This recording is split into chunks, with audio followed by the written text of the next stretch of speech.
Hi, welcome back to the channel. I'm Colette Elizabeth, and today I don't have a script, but I do want to add on to the conversation that we had a few days ago during my live that was called Affirmative Action, My Thoughts, and Other Stuff. And I'll link it in the description box below.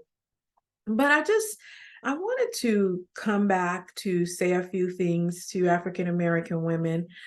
I know that this ruling with affirmative action has us feeling a certain way. I know that it can be difficult. Now, I have my own personal thoughts about affirmative action and how much we as Black women have benefited from affirmative action. And when I say Black women, I mean African American Black women, the descendants of slaves. And I just want to provide some information for historical context.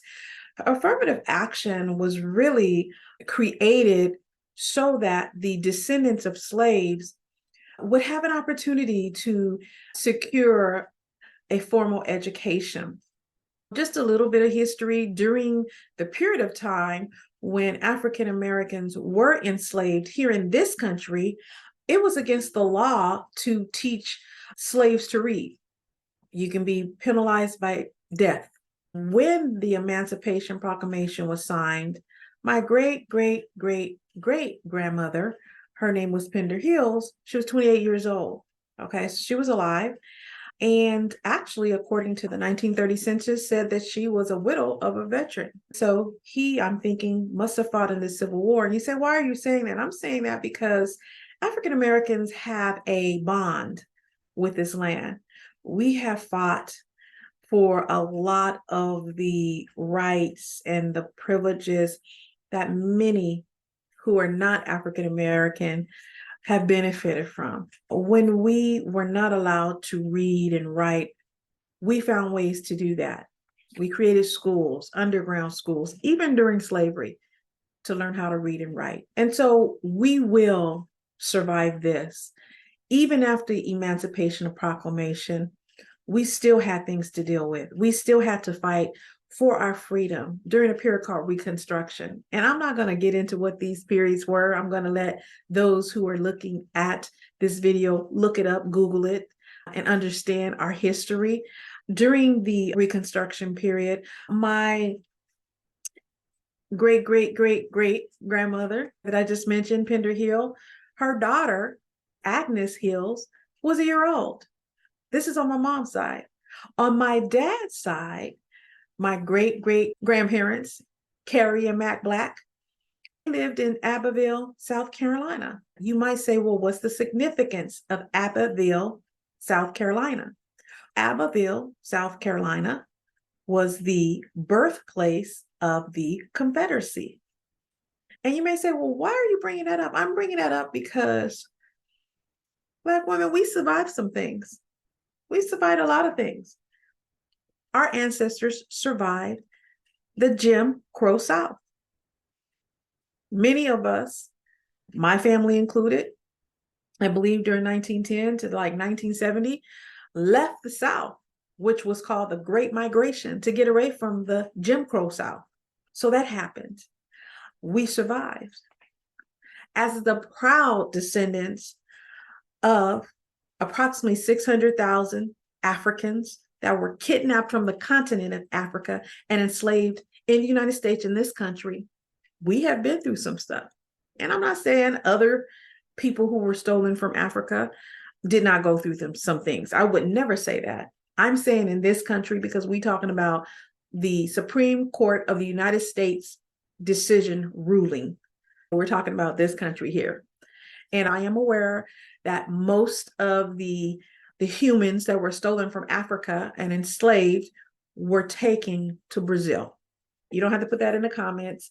But the reason why I keep bringing up in this country is because we are talking about actions that our ancestors, and I'm looking down at some of my notes, our ancestors took in this country. I'm talking about, and I'm mentioning, and I'm listing my immediate ancestors. For me, they're immediate because I actually grew up knowing my great great grandmother, Mother Dear is what we called her. Her name was Carrie. Okay. I knew her. That means that I was able to get a story about our family directly from her.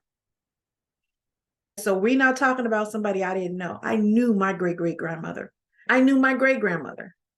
Her name was Alberta. We called her Mama T. So I got to learn her story. I knew my grandmother. I knew my grandmother on my dad's side. I knew them. I've told you that on my dad's side, my great-great-grandparents, Carrie and Mac Black, where they lived in Abbeville, South Carolina. I did not know them, but I have learned their story. And so you say, Colette, what does this have to do with affirmative action? Why are you bringing all of this up? And how is it going to be encouraging for Black women for affirmative action? The reason why I'm bringing it up is because, listen, we've been through a lot in this country. Those of us who have an ancestral trace or root in this country, the United States of America, we fought for immigration of 1965. So a lot of the people that criticize us, we fought for them to come here. We fought for Civil Rights Act of 1964. We fought for that. So a lot of the people, not just Blacks, have benefited from our efforts, from us. And when I say us, I mean our ancestors getting hosed, getting killed, getting lynched, getting abused in every type of way. We did that. And we can say, hey, I'm proud of my ancestors because they were proud, they were strong, they were courageous. Our ancestors are the reason why many of these individuals who come here can buy a house and rent a house anywhere they can afford. Why? Because of the Fair Housing Act of 1968. Now, to put that in context, I was 2. That means for those of you who come and criticize Black people and say, we aren't this, we aren't that, we do this, we don't have a culture, we're lazy, or what have you. I just want you to understand some stuff about the country and about us as a people. And I'm going to say this because I want to make it real clear that many people feel that this affirmative action only impacts African American people. But I just listed all of the things that we created in this country and that other people benefit from. And am I upset that other people benefit from it? Of course not. I want people to benefit from it. But the reverse is not always true for us. And so, Black women, what I'm saying to you is we know what we have to do. We got to keep it moving. The truth of the matter is you were already excelling at many of the things that you set out to accomplish, including getting into colleges. Black women are the most educated people on the planet. Period, point blank. We are. There is no disputing that. We are. And we can still continue to be. And am I excluding my brothers? I am not. I see y'all. But I just want you to be encouraged. I want you to remember who your ancestors were. They survived an atrocity, and I should say atrocities that were unimaginable. How do we know this? Because you are still here, despite everything that happened, despite the negative things we hear about us not having cultures, about us not having families, about us not knowing community. We know that's not true. We also know that everything that it takes for us to move forward every day and deal with some of the negative comments and negative perceptions about us and hold our head up high and look good while we're doing it, we're just going to have to depend on that some more to keep moving forward. Affirmative action, okay. As far as schools are concerned, we know it's not going to be around. But the truth of the matter is, we didn't get the most benefit from it anyway. And I said that during the live. But the reason why I'm saying it again is because I don't want Black women to feel, oh, I may not get in, so they don't apply. Apply. You apply for these schools. If you want a degree, now you don't have to get a degree. If you want a degree and you want to attend a PWI or predominantly white institution, and you want a degree from that predominantly white institution or Ivy League or whatever, apply for that college. If you want to apply to an HBCU, a historically Black university, apply to that historically Black university. If you want to attend a junior college, attend that junior college. If you want to go to a trade school, attend that trade school. I did a video entitled, You Don't Need Another Degree. And the reason I did that video is for people who are getting degrees to prove their worth. So I'm not against getting college degrees. I'm saying if you don't want to get one, you don't have to get one. I have a bunch of them, and I've encouraged my girls to get degrees. They both have degrees from excellent school. But what I'm saying to you is this. I'm reading different articles where I'm seeing Black students feeling I'm probably not going to get in, or their confidence is now low because of affirmative action as it relates to getting into colleges. If you don't get in, that's not reflective of your worth. It's just not. Most people who apply, I don't care what color they are, to some of these schools are not getting in.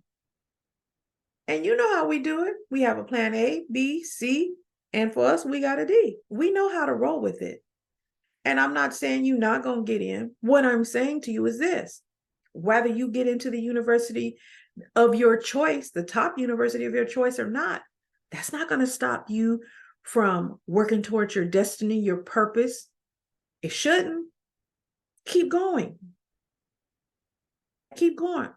Why am I saying that? Because this is just the beginning. Affirmative action as it relates to race and college is just the beginning of a rollout of changes that are to come. And I want you to be prepared. And I don't mean to sound like doom and gloom. No, I'm going to keep it real with you. Truth be told, this stuff has been in place already. It's just they're saying the quiet part out loud. We don't have time to sit and worry about them rolling back affirmative action and why they did it. We don't have time to figure out why this group supported it, why this group did not support it, and why this group didn't say anything. We don't have time for that. We've never had time to sit and figure that kind of stuff out. What I am saying to you, Black women and Black men, is this is a time to reassess. One, what do I want to do when I grow up? And you could be whatever age. You could be 18, 28, 38, 48, or like me getting ready to be 58. What do I want to do? And what steps can I take now towards that? As it relates to education, where can I secure the educational background that I need to do whatever that thing is? Do I need to go to college? Do I want to go to college? And we can start looking now. What are the requirements? How can I stand out? What do I have to offer? And again, irregardless of whether you are accepted or not accepted, is not reflective of your worth. It's not reflective of your intelligence. It's not reflective of your value. It's not reflective of you in any way, other than the fact that you may get into the university that you want to get into, or you may have to consider an alternative route to securing the education or instruction that you need to accomplish whatever you feel your goals are. So I don't want you And I encourage you and I implore you not to get yourself all worked up about this affirmative action decision. Please don't. We've been here before. Those of us who are descendants of enslaved individuals in this country, we've been here. We've been given things and it's been taken away. We have been promised things and has not been given. And guess what we've always done? Like Maya Angelou said, and still I rise. You too will rise to the occasion, whatever it is. Know that you have everything that you have ever needed to reach whatever goal you have. Is some things a little different? Can some things be a little off-putting? Yeah, it can. I ain't gonna lie to you. I would be intellectually dishonest if I said that everything gonna be easy. No, it ain't gonna be easy. Not all the time. But what I'm saying is you got it. You got it within you. Your ancestors made it this far. And you are a reflection of how far they made it. Right? It's kind of like a relay. Now, you know, I wasn't on the relay team. My dad was on the relay team, but anyway, I digress. It's like a relay, how they pass the baton. They're passing a baton to you, sis. They're passing it to you. Finish the race. Whatever race you're running. And if you need to take a break, pivot, you've seen my videos. I'm like, take a break and pivot. But do not let some Supreme Court or SCOTUS ruling deter you from your race. I'm going to say it again. Do not let an external factor deter you from your race. Don't do it. Don't do it. What they tell you to do when you running or you doing whatever you got to do in sports, I heard, keep your eye on the prize. What is your prize? For you, not for somebody else. What is your prize? And keep your eye on it. That little ruling, that's what it is. And I don't mean to minimize or demean the ruling. And I'm not saying that African-American women have not benefited from it. I even mentioned in the live that I did that I believe I was targeted as a part of affirmative action for a top military university. However, I also scored extremely high on the ASVAB, meaning, guess what? I had what it took to get into the university. Anyway, so this long story is to tell you, you already have what it takes. I don't care what other people tell you. I don't care where they're from. I don't care if they're from America, they're not from America. I don't care what they say to you. You have what it takes. You always have. Why? Because the actual ground that has been laid for many of these people who are being used by another group of people, your ancestors laid the ground for those folks. And guess what happened? Your ancestors passed their DNA to you, right? They passed it to you. So guess what that means? You got it in you already. All right. I ain't gonna preach. I could. I ain't gonna preach. I just want you to know, you keep running your race if you want to run your race. You don't let no Supreme Court ruling tell you A, B, C, and D. Girl, please. Run your race. The baton is yours. What you gonna do with it? Talk soon. I'm gonna end it here.